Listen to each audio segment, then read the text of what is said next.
Praise lord. దేవుని ప్రశస్తమైన నామమునకు మహిమ కలుగునుగాక. ప్రభు పేరట మీ అందరికీ శుభాభివందనాలు.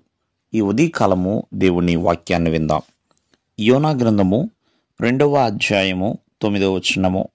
యెహోవా యుద్ధనే రక్షణ దొరుకును అని ప్రార్థించెను. ప్రియమైన వర్లరా, మరి యోనా చేప కడుపులో ఉండి ప్రార్థన చేస్తున్నాడు.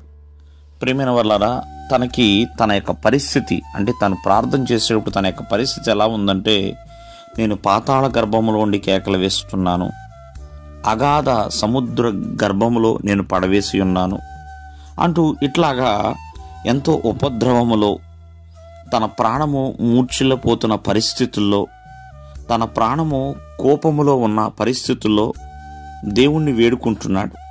ఎంతగానో కృతజ్ఞతాస్తుతులు చెల్లిస్తున్నాడు.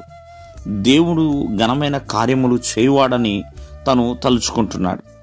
చూడండి, దేవుని యొద్దే రక్షణ దొరుకును అని ప్రార్థన చేస్తున్నాడు. ఎందుకంటే ఆ యొక్క చేప కడుపులోంచి ఎవరు రక్షించగలుగుతారు? ఎందుకంటే తను చేప కడుపులో ఉన్నాడని చెప్పి ఎవరికి తెలుసుద్దండి? ఎవరికి తెలియదు. పడవ నడిపేవారు, పడవలో ఉన్నవారు, వారు యోనాని సముద్రములో పడవేశారు. దేవుడు ఒక చేపను నడిపించి యోనాని మింగేలా చేశాడు. యోనా చేప కడుపులో ఉన్నాడు. చూడండి, చేప కడుపులో ఉన్న యోనా అరిగిపోకుండా, చనిపోకుండా అలా బ్రతికున్నాడంటే దేవుని యొక్క కృపే, దేవుని యొక్క కాపుదల. దేవుడు యోనాను రక్షించాడండి. అందుకనే యెహోవా యొద్దనే రక్షణ దొరుకును అని ప్రార్థన చేస్తున్నాడు.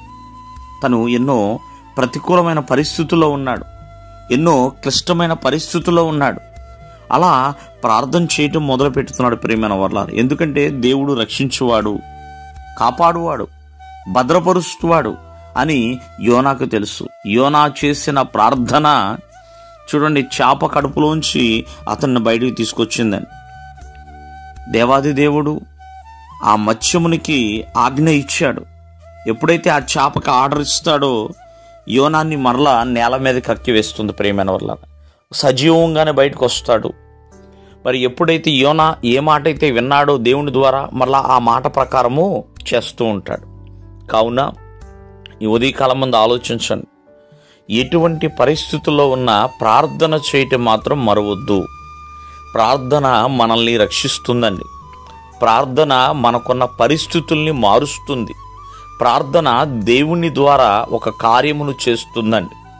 కావున ఈ భూమి మీద ఉండి మనము ప్రార్థన చేసినప్పుడంట దేవుడు ఆకాశము నుండి మనకు సహాయము చేస్తూ ఉంటాడు. ఆ పరిశుద్ధమైన స్థలములోంచి ఆయన మనకు సహాయము చేస్తాడు. యోనా చేప కడుపులో ఉండి ప్రార్థన చేశాడు. దేవుడు ఆ ప్రార్థన విన్నాడు. విని యోనాకి దేవుడు సహాయము చేసి ఉన్నాడు. దేవుడు మిమ్మల్ని ఆశీర్వదించునుగాక. ఆమేన్.